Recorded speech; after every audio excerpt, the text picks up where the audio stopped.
City न्यूजच्या मराठी बातमीपत्रात तमाम दर्शकांचे हार्दिक स्वागत। बातमीपत्राची सुरुवात करूया सुविचार मालेने।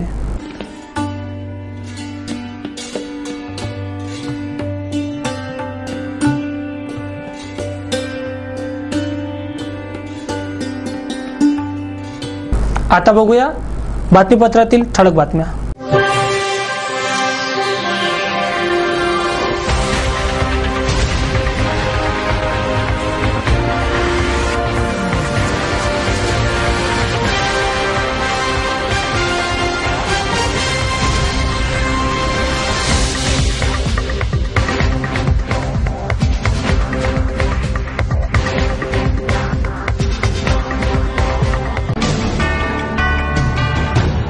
बातमीपत्रात वेळ झाली आहे एका विश्रांतीची। विश्रांतीनंतर पुन्हा भेटू। पहा फक्त सिटी न्यूज।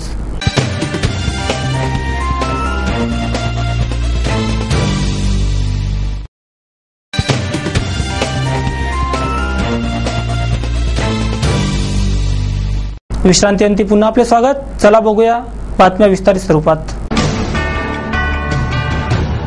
बातमीपत्रात टाकूया सामाजिक व राजकीय घडामोडींवर एक नजर। तंबाखूच्या सेवनाने दुर्धर आजार जडतात, याबद्दल जनजागृती करण्यासाठी विशेष दिनांचं आयोजन 31 मे जागतिक तंबाखू दिनानिमित्त इरविन चौकातून रॅली काढण्यात आली। जागतिक तंबाखू दिनानिमित्त रविवारी रॅलीचं आयोजन करण्यात आलं। इरविन चौकातून निघालेल्या या रॅलीला जिल्हाधिकारी किरण गित्ते यांनी हिरवी झेंडी दाखवली। डेंटल कॉलेजचे विद्यार्थी या रॅलीत सहभागी होते।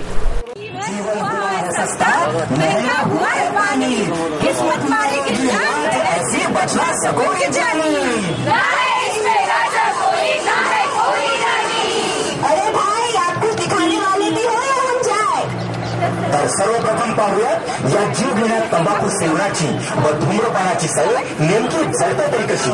कधी शौक म्हणून तर कधी मित्राच्या दोस्तीसाठी तर कधी टेन्शन दुःख कमी करण्याचा उपाय। तर पाहूया अशीच एक गोष्ट सादर आहे पथनाट्य, जे सांगेल की या जीव घेण्यात तंबाखू सिगरेटची एंट्री जीवनात होते कशी।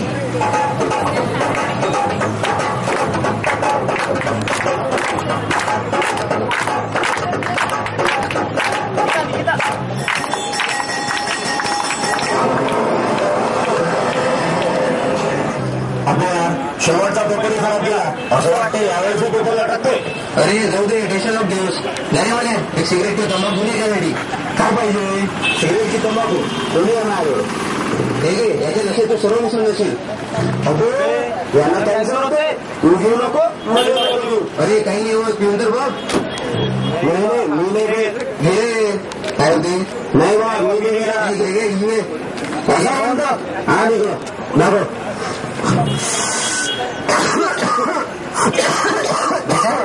ये मर्दों की पीने की बात है, तुझसे नहीं होगा। सब कुछ कर लेगा लेकिन पिंटर का ये भी बात नहीं कर लेगा। जनजागृती पर फलक विद्यार्थ्यांच्या हातात होती। नेहरू मैदान येथे ही रॅली विसर्जित करण्यात आली। जनजागृती पर पथनाट्य रॅली दरम्यान सादर करण्यात आले। तंबाखूच्या सेवनाने काही फायदे होतात असे गैरसमज असल्याने तंबाखूचं सेवन केलं जातं। याबाबत 31 मे तंबाखू विरोधी दिन पाळला जातो, त्यानिमित्त हे उपक्रम राबवण्यात आले। अँटी टोबॅको डे म्हणून साजरा करण्यात येतो।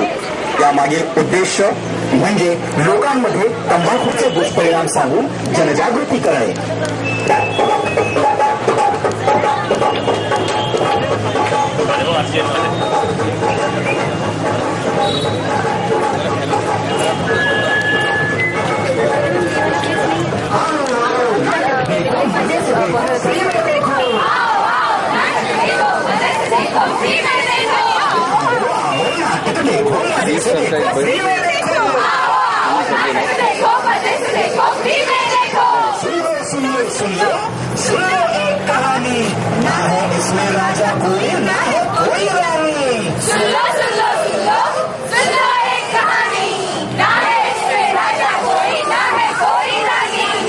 उन्हामुळे पक्ष्यांच्या जीवाचीही काहिली होते. पक्ष्यांसाठी दाना व पाणी ठेवण्याचं आवाहन तर केलं जातं, काही प्रमाणात हा उपक्रमही राबवला जातो. तरीही पक्षी पाण्याच्या शोधात असल्याचं दिसून येतं. पाण्याचा शोध घेत पक्ष्यांची पाण्यासाठी वणवण सुरू असते. तहान भूक जशी माणसाला असते तशीच या चिमुकल्या जीवांनाही असते, यात शंका नाही. कूलरमधील पाणी पिण्यासाठी ही मैना आलेली आहे. पाण्यासाठी चोच वासून व्याकुळलेल्या मैनेचं हे चित्र सिटी न्यूज प्रतिनिधींनी टिपलंय.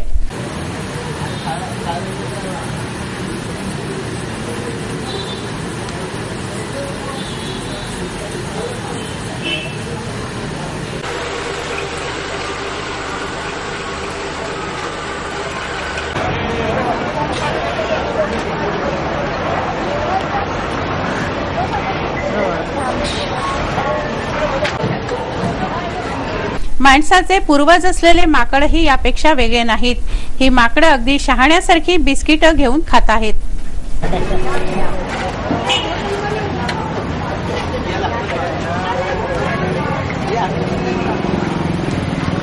महानगरपालिकेच्या नळांना तोट्या नसल्यानं मोठ्या प्रमाणावर पाण्याचा अपव्यय होतो, हे सर्वश्रुत आहे. परंतु कूलरमध्ये पाणी टाकण्यासाठी सुरू केलेल्या नळही कोणाला बंद करावासं वाटत नाही, ही आश्चर्याची गोष्ट आहे. महानगरपालिकेकडे महाराष्ट्र जीवन प्राधिकरणाचं प्रचंड बिल थकीत आहे. सार्वजनिक नळांमुळे पाईप फुटल्याने किंवा तोट्या नसल्याने हजारो लिटर पाणी वाया जातं, हे सिटी न्यूजने सप्रमाण दाखवलंय.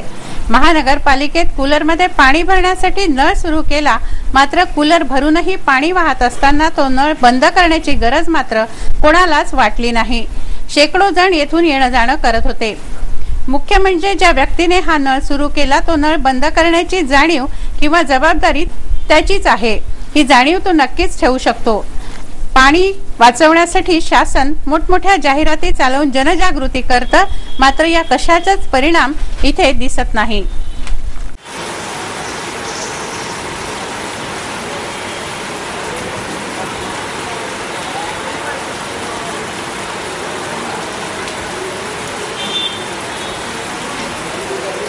जून जागतिक नेत्रदान दिन म्हणून पाळला जातो. नेत्रदानानिमित्त हरिणा नेत्रदान समितीच्या वतीनं बैठकीचं आयोजन करण्यात आलं. हरिणा नेत्रदान समितीतर्फे 10 जून जागतिक नेत्रदान दिनानिमित्त कार्यक्रमांचं आयोजन केलं जातं. विविध सामाजिक उपक्रम राबवले जातात. या संदर्भात रूपरेषा आखण्यासाठी समितीच्या कार्यालयात विशेष बैठक घेण्यात आली. यावेळी समितीचे पदाधिकारी उपस्थित होते. मैं हरिणा नेत्रदान समिति अमरावती की ओर से मनोज राठी आपसे करबद्ध प्रार्थना करता हूँ कि आने वाले 10 जून विश्व नेत्रदान दिवस के उपलक्ष्य में आयोजित रैली और कृतज्ञता सोहला में आप सहपरिवार स्वयंपूर्ति से सम्मिलित हुए. आपका उपस्थित रहना निश्चित ही किसी के जीवन में रोशनी लाने के लिए काम आएगा. मुझे आशा ही नहीं विश्वास है आप सहपरिवार इस कार्यक्रम में उपस्थित रहेंगे. आज इस कार्यक्रम 10 जून के विश्व नेत्रदान दिवस के कार्यक्रम के लिए कार्यालय का उद्घाटन आदरणीय डॉक्टर जाने साहब के हस्ते, अध्यक्षता डॉक्टर श्रीमान नंदलाल जी खत्री और प्रमुख उपस्थिति CRR खंडेलवाल साहब के हाथों से हुआ है. मैं फिर से आपसे निवेदन करता हूं कि नेत्रदान के इस महान कार्यक्रम में आप आगे आइए. धन्यवाद. विश्व नेत्रदान दिवस 10 जून को प्रतिवर्ष हरिणा नेत्रदान समिति द्वारा मनाया जाता है. इस वर्ष 10 जून के हिसाब से आज इस कार्यालय का उद्घाटन हुआ है. 9 और 10 जून को अमरावती शहर के अंदर बड़े पैमाने पर यह जो कार्यक्रम है मनाने का हमने निश्चय किया है.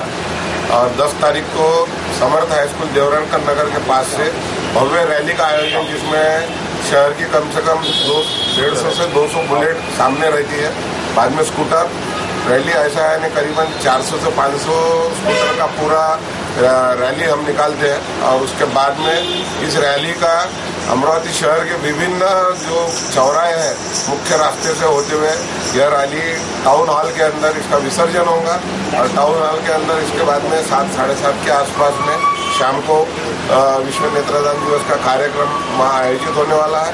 इस कार्यक्रम के लिए अमरावती शहर के सभी संगठनों से हमने संपर्क किया. हम इस द्वारा अपील करते हैं कि ज़्यादा से ज़्यादा पैमाने पर हरिणा नेत्रदान समिति के साथ में जुड़े, ताकि हमारा जो संकल्प है कि ज़्यादा से ज़्यादा नेत्रदान होए और ज़्यादा से ज़्यादा जो जिनको आंखों की जरूरत है ऐसे लोगों को हमारी ओर से, संस्था की ओर से नेत्र मिले, ऐसा हमारा संकल्प है. और इस रैली के लिए रैली का 5:30 बजे का रैली का समय है। 5:30 बजे रैली निकलने वाली। तो अमरावती शहर के सभी नागरिकों से हम अपील करते हैं कि ज़्यादा से ज़्यादा पैमाने पर इस रैली में आप सम्मिलित होए और रैली को यशस्वी बनाएं। 31 मे रोजी माहेश्वरी समाजाच्या वतीनं दृष्टहीनांच्या विवाहाचं आयोजन करण्यात आलं। माहेश्वरी भवन येथे हा विवाह सोहळा संपन्न झाला। माहेश्वरी समाजाच्या वतीने दृष्टिहीनांचा विवाह सोहळा आयोजित करण्यात आला। सामाजिक कार्यात अग्रेसर असलेल्या समाजाच्या वतीने आयोजित या सोहळ्याला समाज बांधव व मान्यवर उपस्थित होते।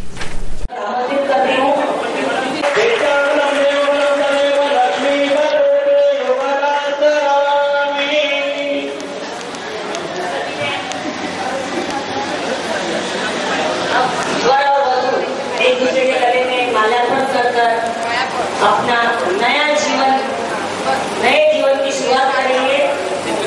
सबसे पहले वधू वर के गले में माला डाल रही है। हम सब तालियों से उसका स्वागत करेंगे और उसके भावी जीवन के लिए हम सब की ओर से शुभकामनाएं उनके साथ है।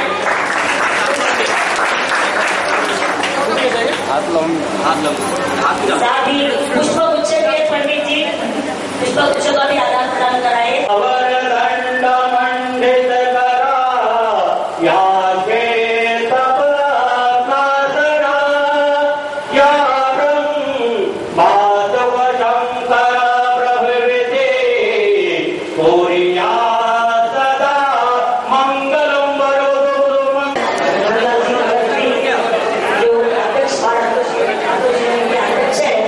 कायद्याचं पालन प्रत्येकाने करण्याची गरज आहे, परंतु उच्च अधिकारीच जेव्हा कायद्याचं उल्लंघन करतात तेव्हा काय म्हणावं असा प्रश्न पडतो जेव्हा जिल्हाधिकारीच बिना क्रमांकाची गाडी वापरतात।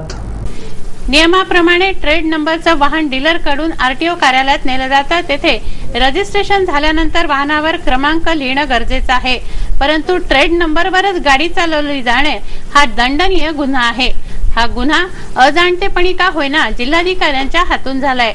जिल्हाधिकारी, जिल्हा न्यायाधीश हे नातं निभावणाऱ्या जिल्हाधिकाऱ्यांच्या वाहनावर डीलरचं स्टिकर लागलेलं होतं व गाडीच्या मागे क्रमांकही लिहिलेला नव्हता।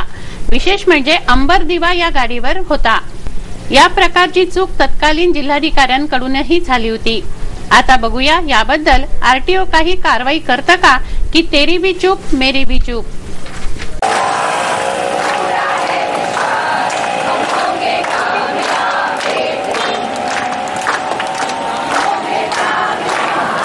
नागपूर गेट पोलीस ठाण्यासमोरील जलवाहिनी फुटली आहे। रविवारी दुपारपासून येथून शुद्ध पाण्याची जणू नदी वाहते आहे।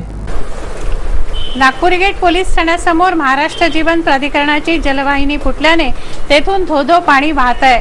रविवारी दुपारपासून हा जलस्रोत सुरू आहे, त्यामुळे परिसरात मोठ्या प्रमाणावर पाणी साचलंय, तर पिण्याच्या पाण्याचा मोठ्या प्रमाणावर अपव्यय होतो आहे। या डोबऱ्यातूनच वाहनांची ये-जा सुरू आहे।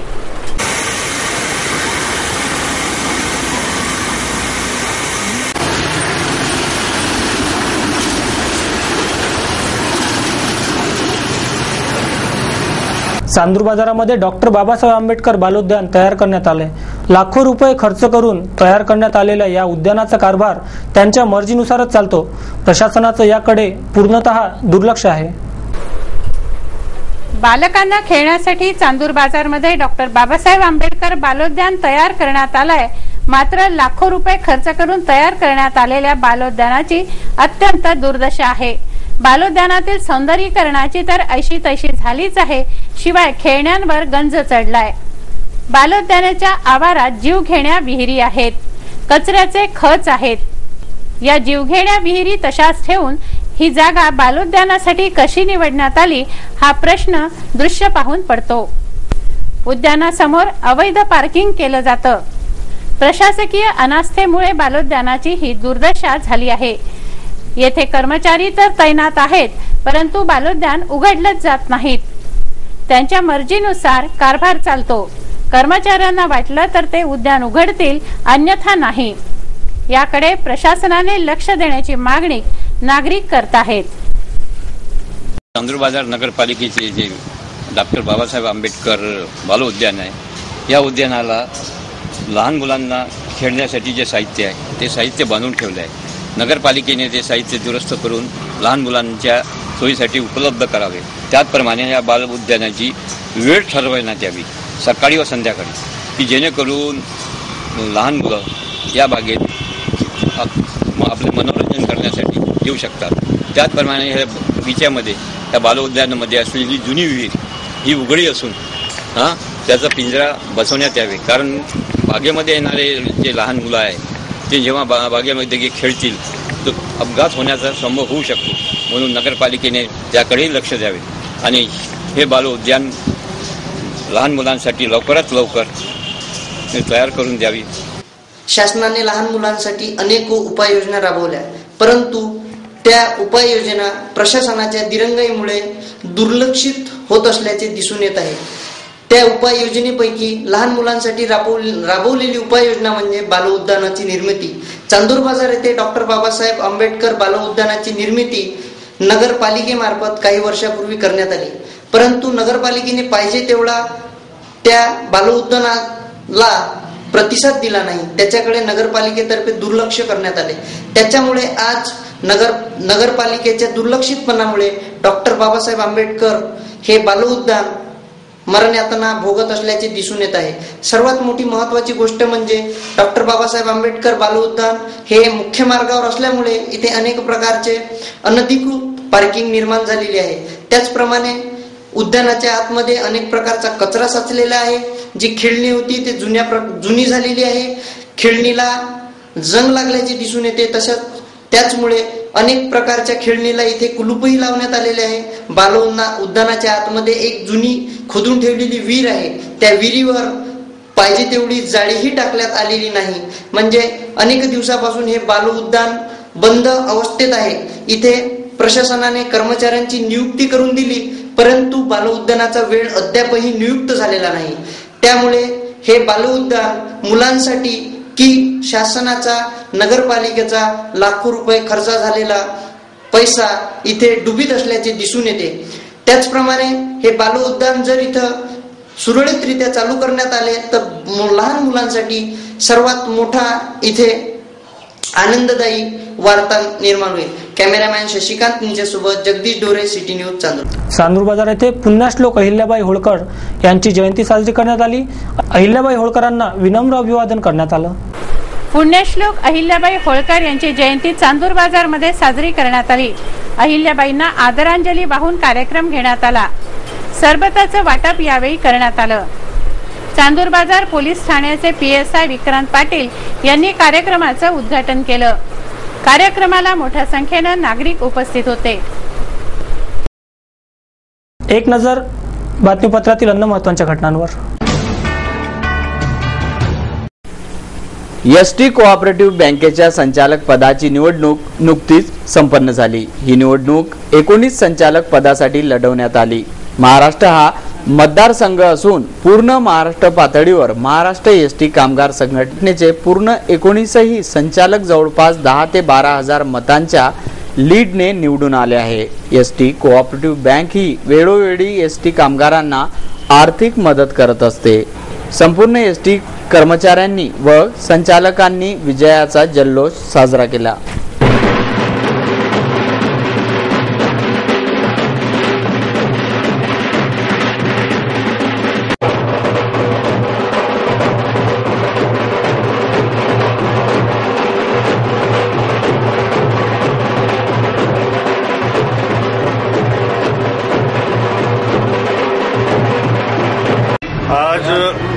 एसटी कोऑपरेटिव्ह बँकेच्या संचालक पदाच्या निवडणुकीचा निकाल जाहीर झालेला आहे। 19 संचालक पदासाठी ही निवडणूक लढवण्यात आली। महाराष्ट्र हा मतदारसंघ म्हणून होता। संपूर्ण महाराष्ट्र पातळीवर महाराष्ट्र एसटी कामगार संघटनेचे 19चे 19ही संचालक जवळपास 10 ते 12 हजार मताच्या लीडने निवडून आलेले आहेत। हा विजय फक्त एसटी कामगार संघटनेचा नसून संपूर्ण एसटी कामगारांचा आहे, कारण एसटी कोऑपरेटिव्ह बँक ही वेळोवेळी कामगारांना आर्थिक मदत करून त्यांच्या कुटुंबाचं पालन पोषण, त्यांच्या कुटुंबाचं, त्यांच्या मुलांचं शिक्षण या सगळ्या गोष्टींवर भर देत असते आणि त्या दृष्टीनं एक आर्थिक महत्वाची संस्था एसटी कामगारांना मदत करणारी ही आहे। जवळपास 2000 कोटीचं खेळतं भांडवल या बँकेचं आहे। अशा या महत्वाच्या आर्थिक संस्थेवर आज एसटी कोऑपरेटिव्ह बँकेने आपलं पूर्ण वर्चस्व म्हणजे 19 पैकी 19ही संचालक निवडून सिद्ध केलेलं आहे. त्याबद्दल जाहीरपणे सर्व एसटी कामगारांचे, सर्व एसटी अधिकाऱ्यांचे तसेच सर्व एसटी कोऑपरेटिव्ह बँकेत मतदान करणाऱ्या सर्व मतदात्यांचे हार्दिक आभार व्यक्त करतो, सगळ्यांचे अभिनंदन व्यक्त करतो. हे बातमीपत्र एवढ्यावरच थांबूया. पुन्हा एकदा आजच्या ठळक बातम्या.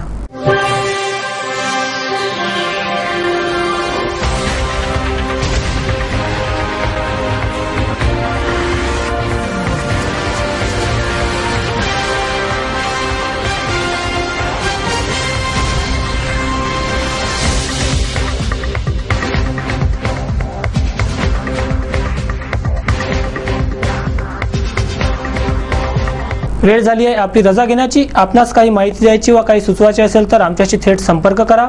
आमचा पत्ता सिटी न्यूज कार्यालय, धनराज लेन, सक्कर 7, अमरावती. आमचा फोन नंबर आहे 25703226 आणि वेबसाईट पत्ता आहे www.citynews.net.in. अचूक, सडेतोड आणि निर्भीड बातम्यांसाठी बघत रहा फक्त सिटी न्यूज.